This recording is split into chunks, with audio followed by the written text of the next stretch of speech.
Bonjour à tous, bien-aimés. Merci pour vos commentaires, les messages que vous laissez sous chacune des vidéos. Je prends du plaisir à les lire, cela m'encourage, votre retour me fortifie aussi. Donc, je vous invite vraiment à le faire. Merci aussi pour vos likes, merci aussi pour les abonnements à notre chaîne YouTube. Non pas pour moi, mais pour que cela puisse gagner en visibilité et donc encourager le plus grand nombre, je l'espère.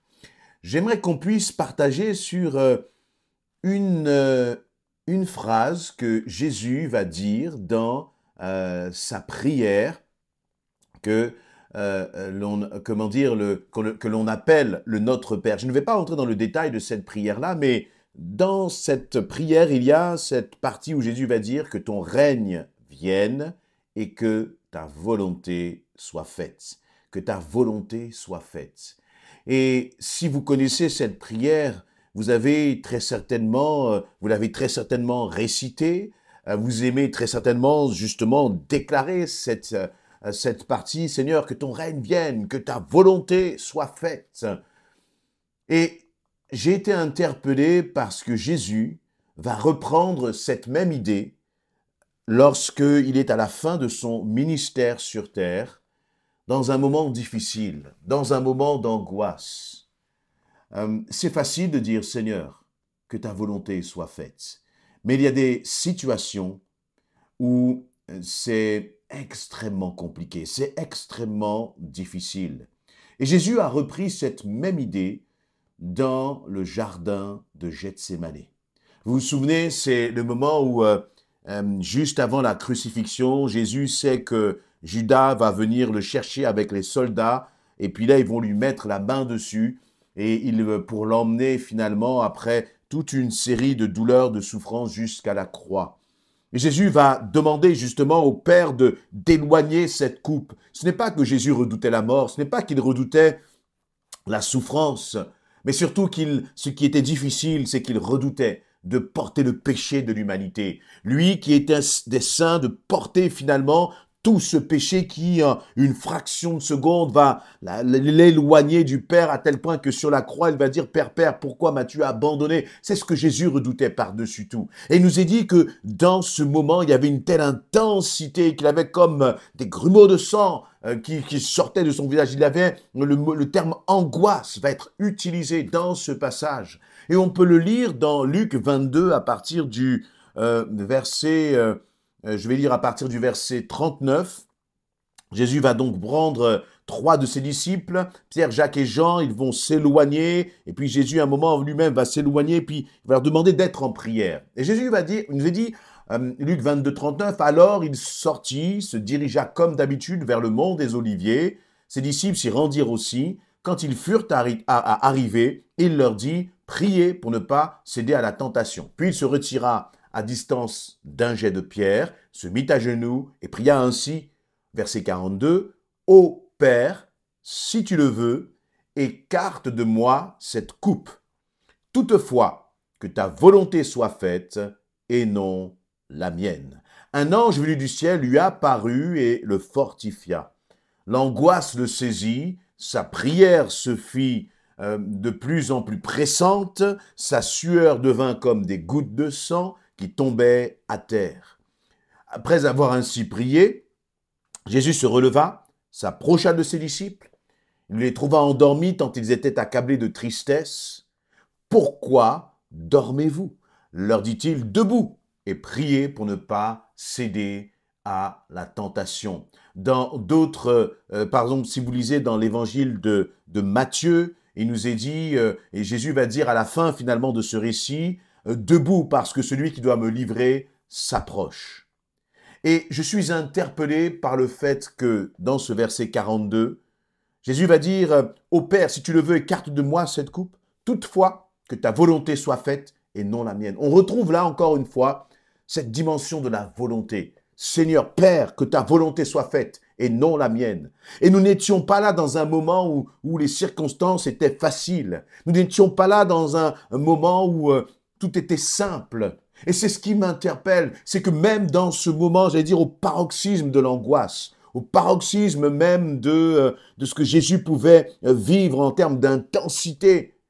Eh bien, et c'est même la première fois que on voit ce type de prière de la part de Jésus. Ô Père, si tu le veux, écarte de moi cette coupe. Alors que Jésus était venu pour cela. Il était venu volontairement pour porter notre péché comment dire, à notre place. Et il va faire cette prière. Et tout en faisant cette prière, il va dire, toutefois, que ta volonté soit faite et non la mienne. Et toi, mon ami, et moi, bien sûr, parce que je me parle à moi-même. Avant même que je puisse vous partager cette pensée, c'est que cette pensée, elle a travaillé mon cœur. Je me dis, mais et toi, il dit, dans les moments difficiles, et toi, lorsque le Seigneur te demande de faire quelque chose que tu n'as pas envie de faire. Et je dirais même, lorsque le Seigneur te demande de faire quelque chose qui va à l'encontre de ton caractère, à l'encontre de ta personnalité, à l'encontre de ce que tu as envie de faire. Comment est-ce que tu réagis? Est-ce que là, tu redis toujours que ton règne vienne, que ta volonté soit faite? Lorsque vous priez, lorsque l'on prie, que ton règne vienne, que ta volonté soit faite. On peut peut-être se dire, Seigneur, que ta volonté soit faite dans le cœur des autres, que ta volonté soit faite dans le monde, que ta volonté soit faite dans notre pays. Mais ce qui est important, c'est surtout que la volonté de Dieu soit faite dans ton cœur, dans ton caractère. Si tu as un caractère un peu dur, un peu peut-être parfois orgueilleux, avec beaucoup de fierté, peut-être qu'à cause des choses que tu as vécues par le passé, ton cœur s'est endurci. Et lorsque le Seigneur te demande de t'abaisser, de t'humilier, est-ce que là tu es prêt à faire ce que le Seigneur te demande de faire?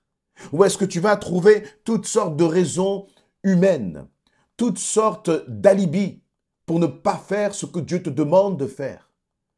Des expressions du type « c'est comme ça que je suis ». Mais c'est comme ça qu'est mon caractère. Oui, mais la dernière fois que je me suis humilié, la dernière fois que j'ai demandé pardon, on m'a rayonné. Alors non, plus jamais. Est-ce que tu réagis comme cela? Ou est-ce que dans les moments difficiles, ou est-ce que dans les moments où tu es poussé dans tes retranchements, lorsque dans les moments où ton caractère même, tu sens qu'il veut prendre le dessus, est-ce que tu es capable de dire « Seigneur, que ta volonté soit faite et non la mienne ». Et vous voyez, il y a comme une idée où Jésus renforce cette dimension-là. Qui doit être le maître? Dieu est un maître qui ne s'imposera pas dans ta vie. Il est un maître qui se laisse inviter. Et il te dit ceci. Et le Seigneur, finalement, le Saint-Esprit te demande, est-ce que tu es prêt à ce que ma volonté soit faite et non la tienne? Trop souvent, nous discutons la parole de Dieu. Trop souvent, nous discutons même les principes du royaume, pour que ces principes du royaume, finalement, puissent entrer dans notre conception. Mais ce n'est pas ça être enfant de Dieu, ce n'est pas ça être disciple de Christ.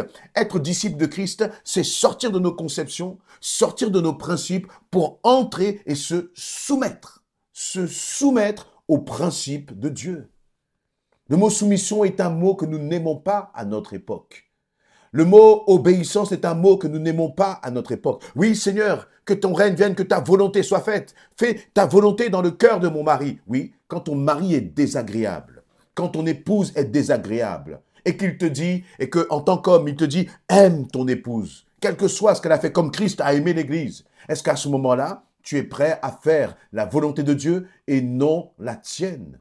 Et j'allais dire, quel que soit ce que tu peux subir, quel que soit ce que tu peux traverser, est-ce que tu es prêt à faire la volonté de Dieu? Je ne dis pas que dans le cadre du couple que le Seigneur nous amène ou nous demande de tout accepter, non. Mais ce que je dis, c'est que si le Seigneur te demande là de répondre avec sagesse, réponds. Mais il faut que ce soit le Seigneur qui te dise de le faire. Si le Seigneur te demande de te taire, tais-toi. Mais là aussi, il faut que ce soit le Seigneur qui te demande de le faire. Quand il y a quelque chose qui te déplaît, quand on t'a marché sur le pied, quand on a appuyé là sur un point qui justement t'agace et te met en colère, ou où le Seigneur te dit là, arrête de te taire, parle en mon nom, parle de ma part. Même si tu es timide, même si tu as honte, même si tu crains le regard des autres, non, que ta volonté, Seigneur, soit faite dans cette situation particulière. Es-tu prêt à cela? Fais taire ta volonté. Quelqu'un qui se dit timide, et je l'ai partagé dans la précédente vidéo, J'étais un jeune extrêmement timide. Et j'ai dû, eh bien, prendre le dessus sur ma timidité. Vous savez, on peut prier pendant des années, Seigneur, délivre-moi de ma timidité, mais ce n'est pas comme cela que les choses se passent. C'est à toi de finalement décider de faire la volonté de Dieu. Seigneur, tu me demandes de parler, alors quel que soit ce que les autres pensent, je vais parler. Et si tu ne parles pas quand Dieu te demande de parler, c'est que finalement tu as fait ta volonté et non pas celle du Seigneur. Lorsque le Seigneur te demande de prier, lorsque tu sens que dans ton cœur, il y a, voilà, ce feu-là qui te pousse à élever la voix vers ton Dieu, à prier vers ton Dieu, par exemple dans le cadre de l'église, d'une réunion d'église, ou lorsque tu es réuni avec quelques frères et sœurs, tu as envie de prier, mais tu es terrorisé. Et donc, finalement, tu finis par faire ta propre volonté et ne pas faire ce que Dieu te demande de faire. Et si même dans les choses qui sont simples et élémentaires, nous ne sommes pas capables, c'est plutôt, nous sommes capables, mais nous ne voulons pas. C'est là la réalité. C'est là la réalité. Et donc, si dans les petites choses, nous ne faisons pas ce que Dieu nous demande, comment pouvons-nous dire que ton règne vienne, que ta volonté soit faite? Comment pouvons-nous dire toutefois que ta volonté soit faite et non la mienne, Seigneur? Dieu cherche des hommes et des femmes qui lui obéissent, même dans les moindres détails. Des hommes et des femmes qui lui soient soumis. Personne ne viendra te soumettre. Ce n'est pas au pasteur ou une quelconque autorité spirituelle de te soumettre. Non, on ne soumet pas les enfants de Dieu par force. Dieu ne te soumettra jamais par force. Alors personne ne doit le faire. Et ce n'est pas en te faisant, comment dire, en te laissant culpabiliser par les autres. Il n'y a personne qui doit venir te dire, tu dois faire ceci, tu dois faire cela. Non. Je le dis assez souvent, le Saint-Esprit est un gentleman. Et il agit comme un gentleman avec chacun d'entre nous. Jésus n'a pas été forcé, mais il s'est incliné devant le Père, il a dit toutefois que ta volonté soit faite et non la mienne. Quel que soit ton caractère, quel que soit ce que tu peux traverser, tu as beau penser que, Seigneur, c'est impossible, la situation est trop difficile, tu vois ce qu'ils me disent, tu vois comment ils me traitent, tu vois, Seigneur éternel, mon Dieu, leur façon de se comporter à mon égard. Alors non, je vais réagir de telle et telle façon. Non, je leur dis, tais-toi, tais-toi. Fais taire ces voix qui sont finalement des voix rebelles à la volonté de Dieu. Fais taire ces pensées qui sont des pensées rebelles à la volonté de Dieu. Et dis-toi plutôt, eh bien, Seigneur, je désire vraiment finalement que ma volonté se taise, ma volonté se taise et que la tienne s'accomplisse. Amen.